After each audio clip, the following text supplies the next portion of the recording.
자, 오늘은 주신 본문을 중심으로 예수 그리스도를 닮아가는 삶, 이런 제목으로 지금 사순절 소그룹에 맞는 주제를 선정을 했습니다. 오늘 오후에도 세 번째 소그룹 모임이 계속되게 될 것입니다. 여러분, 우리 이제 오늘 3주째 지금 소그룹을 모이는데, 이 소그룹을 모이는 목적이 무엇입니까? 우리가 소그룹을 모이는 것은 예수님을 배우자는 것입니다. 그리고 예수님을 닮아가는 그런 삶을 우리가 배우자, 그런 뜻으로 지금 소그룹을 모이고 있습니다.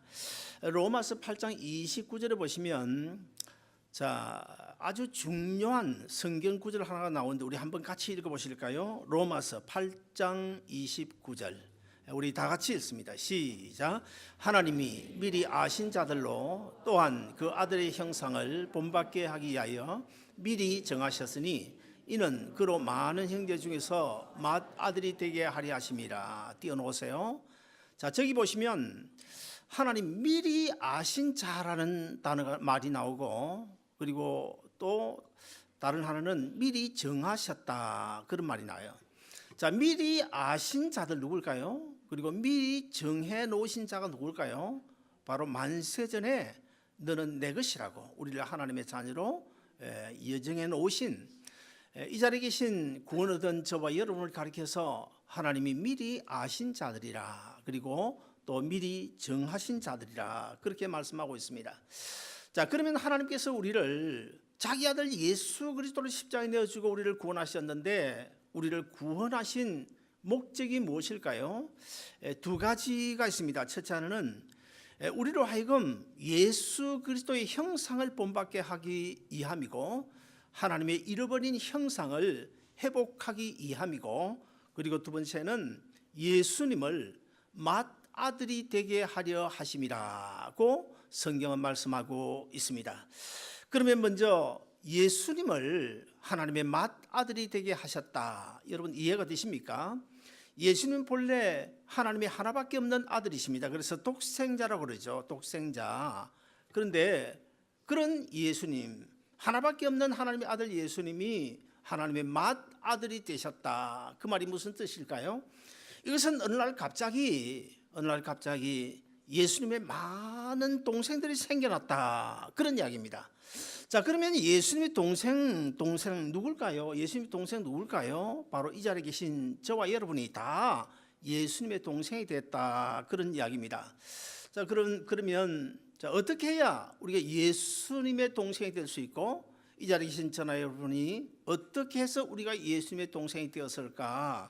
이것은 우리가 좀 아주 간단하게 생각해 볼 수 있는데, 예수님께서 십자가에 달려 죽으실 때, 십자가에 달려 죽으시고 3일 만에 부활하심으로, 그 부활하신 예수님을 가리켜서 뭐라고 그럽니까? 부활의 첫 열매라고 그러잖아요. 첫 열매, 맏아들이, 큰 아들이 되셨다는 거예요.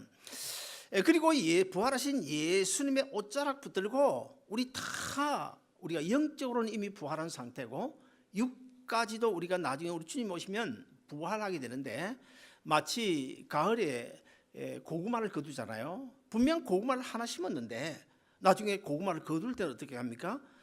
주렁주렁 5, 6, 7, 8개 따라 올라오지 않습니까? 그와 같이 우리가 나중에 예수님 옷자락 붙들고 있으면 다 우리도 예수님처럼 부활하게 될 것인데, 그러므로 부활의 첫 열매 되신 예수님을 가리켜서 맏아들이다, 성경은 그렇게 말씀하고 있고, 우리 한 사람 한 사람은 맏아들이신 예수님 옷자락 붙들고 예수님의 동생들이 되었다, 그런 뜻입니다. 그러므로 예수님께서 십자가에 달려 죽으실 때에 우리가 그저 혈육처럼 죄 있는 피를 수혈받은 것이 아니고, 죄 없는 피, 갈보리 언덕 십자가에서 흘러내린 그 예수님의 피를 우리가 수혈받아서 우리 다 예수님의 동생들이 된 줄로 믿으시기를 바랍니다. 그러면 우리가 예수님의 동생이요, 하나님의 자녀들이 됐는데, 그러면 하나님의 자녀로서, 예수님의 동생으로서 어떻게 해야 진짜 참된 예수 그리스도의 동생이 될 수 있고, 진짜 하나님의 아들다운 그런 하나님의 아들 될 수 있고, 그리고 진짜 나중에 우리가 하늘나라 갈 텐데 천국 백성이 완전한 천국 백성이 될 수 있을까? 그것은 바로 예수 그리스도를 본받는 것밖에는 단 방법이 없다는 것입니다. 마치 예를 들어서 이제 고아원에서 아이가 없어요. 아이가 없어서 고아원에 가서 아이를 하나 입양을 합니다. 입양을 하면 그 아이를 데리고 와서 호적에 올리잖아요. 호적에 올리면 일단 법적으로는 내 아들이 되겠죠. 그러나 호적에 올렸다고 해서 법적으로 내 아들이라고 해서 질적으로도 내 아들이 되는 것은 아니잖아요.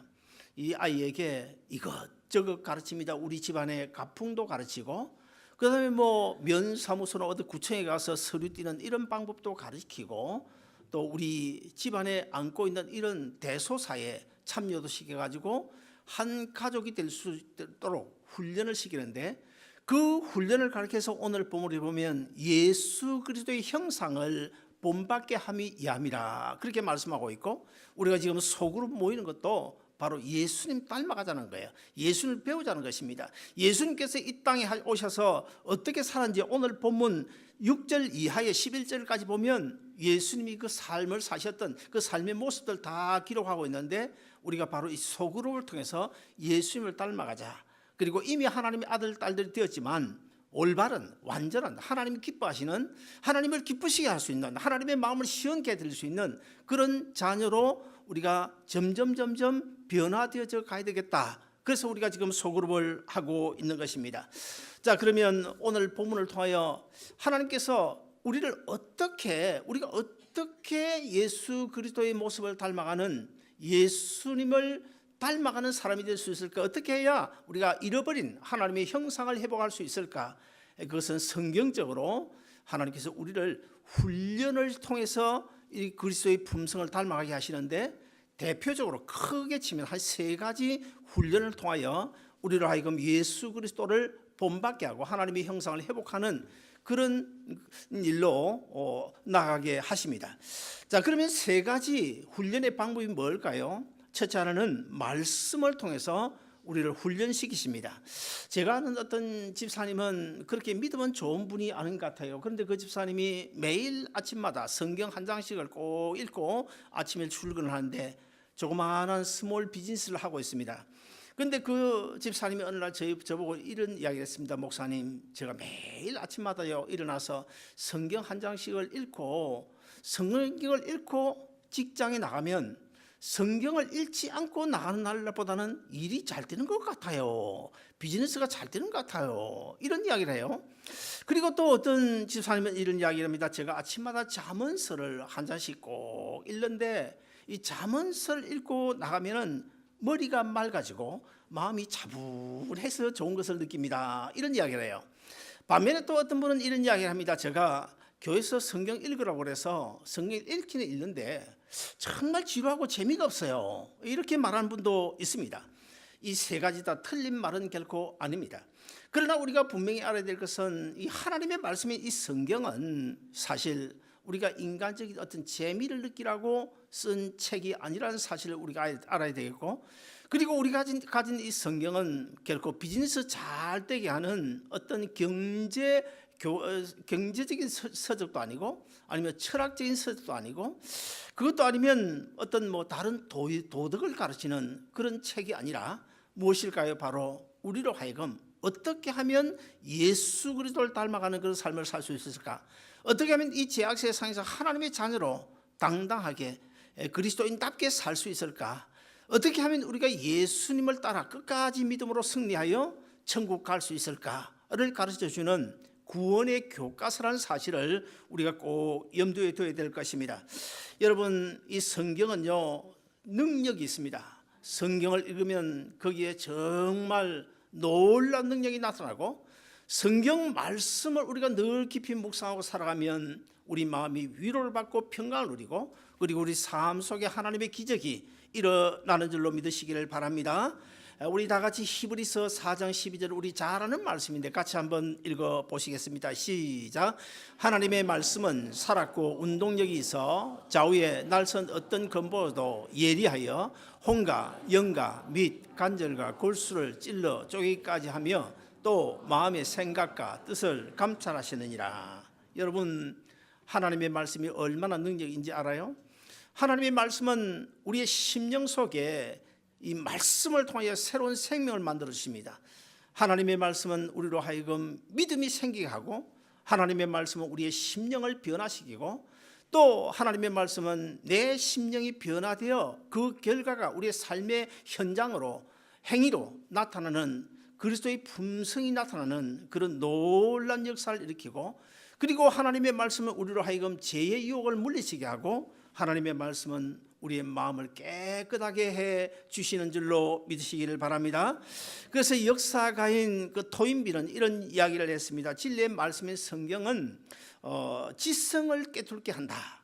그리고 내 폐부에 와 닿게 하는 놀라운 능력이 된다. 그런 이야기를 했고, 그리고 또 잔 밀턴이라는 사람은 또 그보다 더 중요한 이야기를 했습니다.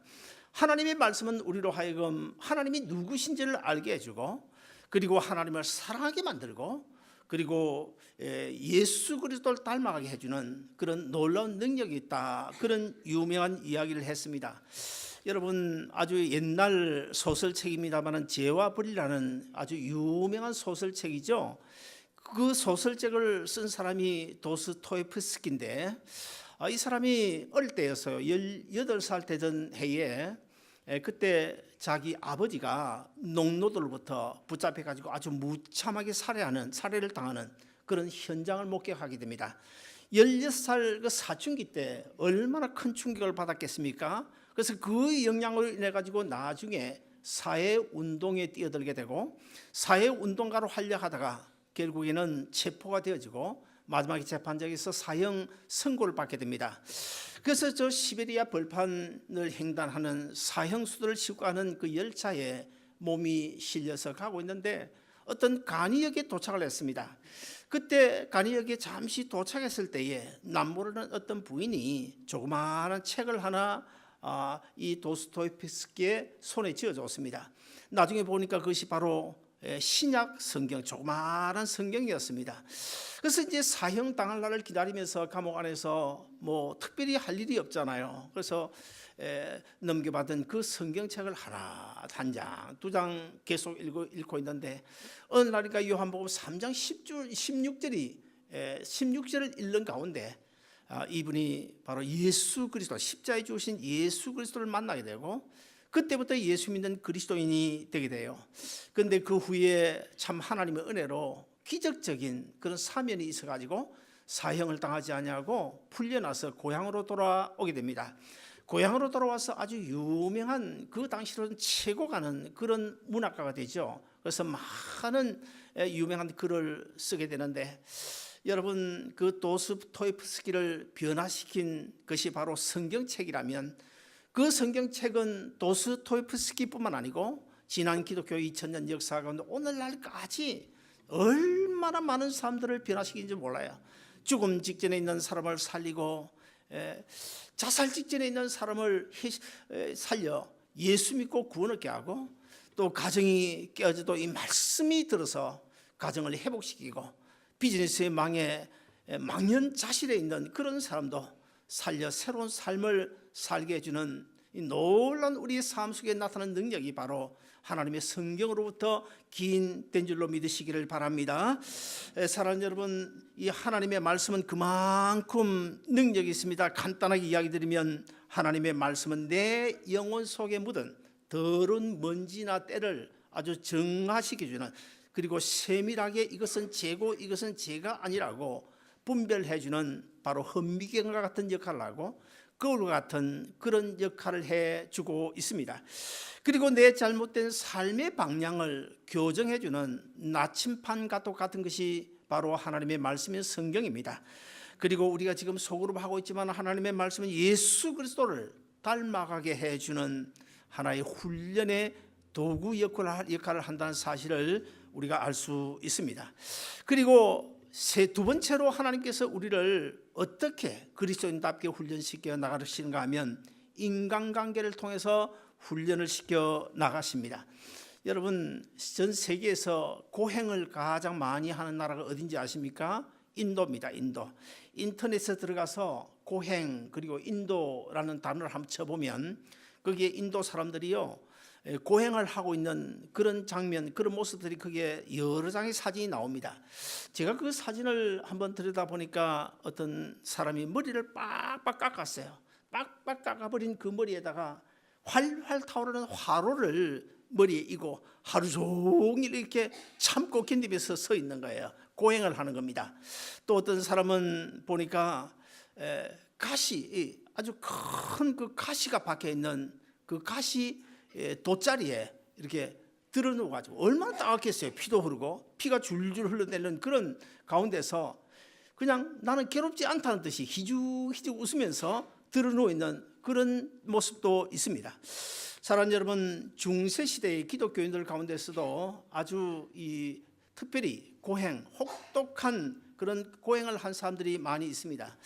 저 안디옥 지방의 길리기아 목자의 아들인 그 시메온이라는 사람이 아주 유명한 사람인데, 그러니까 오래된 이야기입니다. 주후 423년이니까 지금으로부터 얼마나 오래됐습니까? 그때 이 시메온이라는 사람이 예수님께서 십자가에 달려 얼마나 고통을 당하셨나, 그러므로 나도 예수님처럼 십자가에 달려 죽지는 못하지만은 그래도 예수님의 고난에 동참해야 되겠다, 이런 생각을 가지고 고행을 하기 시작했는데, 어느 정도로 했느냐 하면 여러분, 이 높이가 아마 한 3m 정도 될 겁니다. 그런데 19m 되는 그런 십자가형의 나무로 십자가를 만들어 놓고 그 십자가 꼭대기에 올라가 앉아가지고 거기서 고행을 하는 거예요. 하나님 앞에 기도하면서 40일 금식 기도를 몇 번 했는지 아십니까? 26번 했답니다. 저는 믿기지가 않는데 어떻게 26번씩이나 40일 금식 기도를 했는지 모르겠지만 아무튼 그렇게 했대요.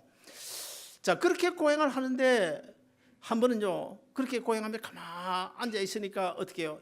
입이 자기도 모르게 입이 벌어지니까 입에 거미줄이 치는 거야. 귀에, 목에도 거미줄이 쳐지고, 그런 가운데 이제 몸이 막 그냥 상처가 나가지고 그 상처가 난 자리에 구더기가 앉았는데, 어느 날 아침에 보니까 이 구더기 한 마리가 그냥 19m 아래로 떨어져 버리는 거예요. 그것을 본 이 시메온이라는 사람이 자기를 따르는 그 제자들이 많이 있을 거 아닙니까? 저 아래 있는 제자들에게, 얘들아, 그 떨어진 구더기 좀 다시 올려다오. 그래서 그 떨어진 구더기를 다시 주워 올리게 해서 본래 앉아있던 그 상처난 자국에 앉혀놓고 그렇게 고행을 한 사람이 바로 시메온인데, 나중에 이 사람이 결국 죽었는데 왜 죽었을까?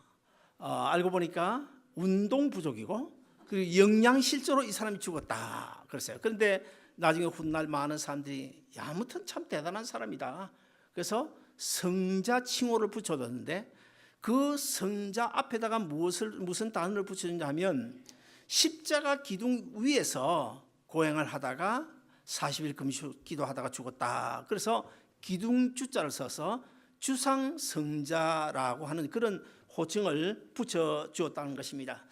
여러분, 우리가 이런 고행을 통해서 한번 생각해 볼 것이 있는데요, 여러분 어떻습니까? 이런 고행을 한다고 해서 지옥에서 천국으로 옮겨집니까? 이런 고행을 한다고 해서 우리의 죄가 사함을 받습니까? 결코 그렇지 않습니다. 이런 고행을 한다고 해서 우리가 예수님 닮아가지는 것입니까? 결코 그렇지 않습니다. 흔히 사람들은 인적이 끊긴 아주 무인지경, 그러니까 사람이 전혀 들어가 보지 않은 아주 깊은 산속이나 어떤 계곡 바위 밑에서 아주 수양을 하고 돌을 닦고 참선을 하면 그 사람의 마음이 깨끗해지고 경건해진다, 그렇게 우리가 생각하지만 결코 그렇지 않습니다. 그것은 큰 오해입니다.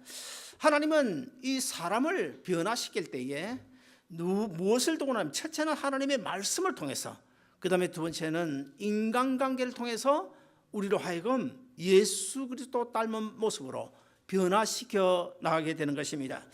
유대인들이 가장 존경하는 인물이 누군지 아세요? 세 사람을 꼽는다면 제일 첫째가 아브라함입니다. 그 다음에 두 번째는 다윗이에요. 그리고 세 번째는 모세입니다. 여러분, 이 아브라함 그러면 우리가 한마디로 우리가 순종의 사람이라고 말할 수 있어요.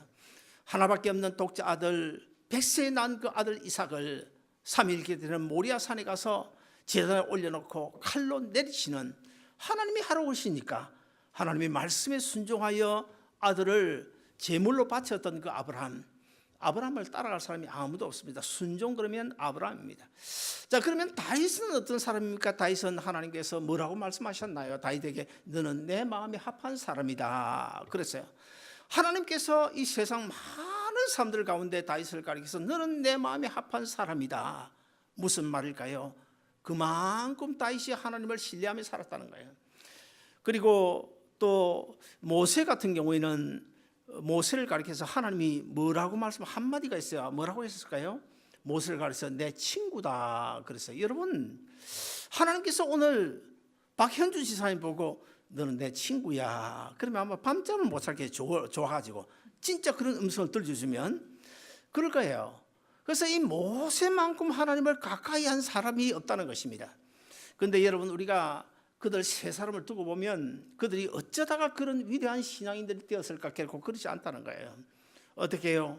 그들을 하나님께서 훈련시켰을 때에 인간관계를 통해서 훈련시키셨습니다. 요셉의 경우를 우리가 한번 볼까요?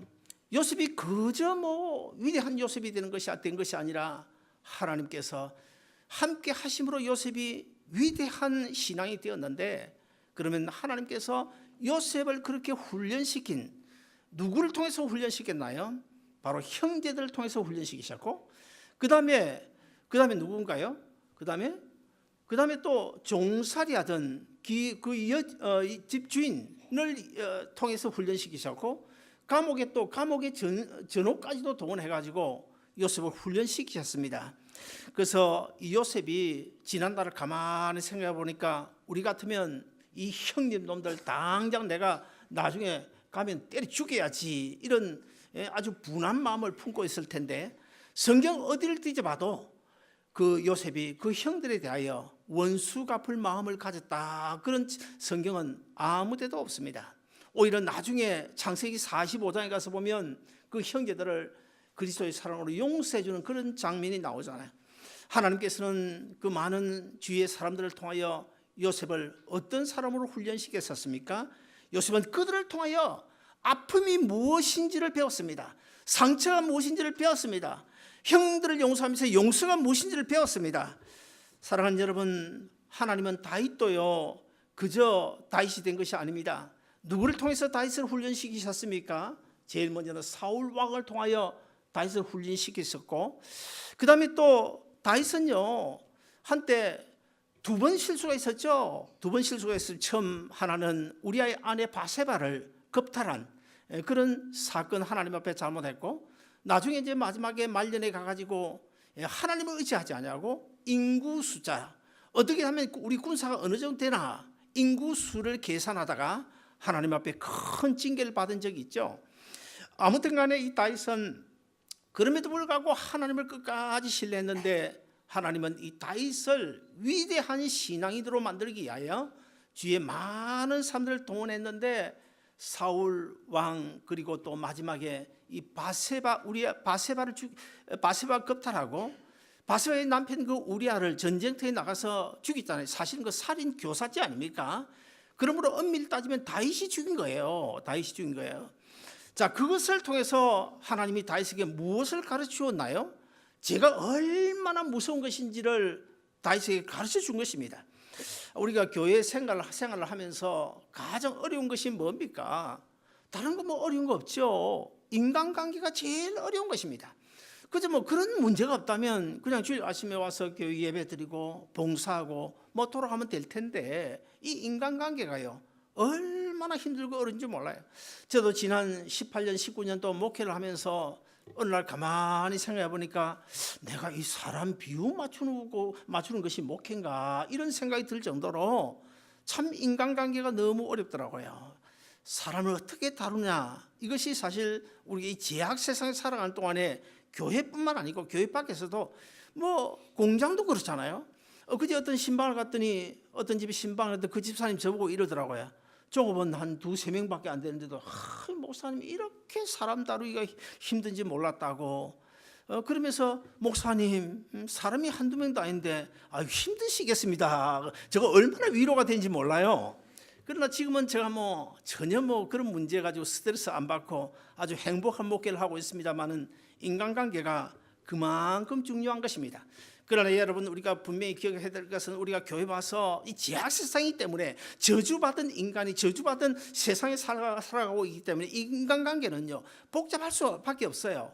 심플할 수가 없습니다. 복잡합니다. 그 당연한 것입니다. 그러나 우리가 인간관계 속에서 어떤 어려운 문제가 생기더라도 이 인간관계를 통하여 하나님께서 이런 것을 가르쳐 주시려는가 보다, 그것을 우리가 배워야 되는데 그 인간관계를 통해서 무엇을 우리에게 가르치는 것일까요?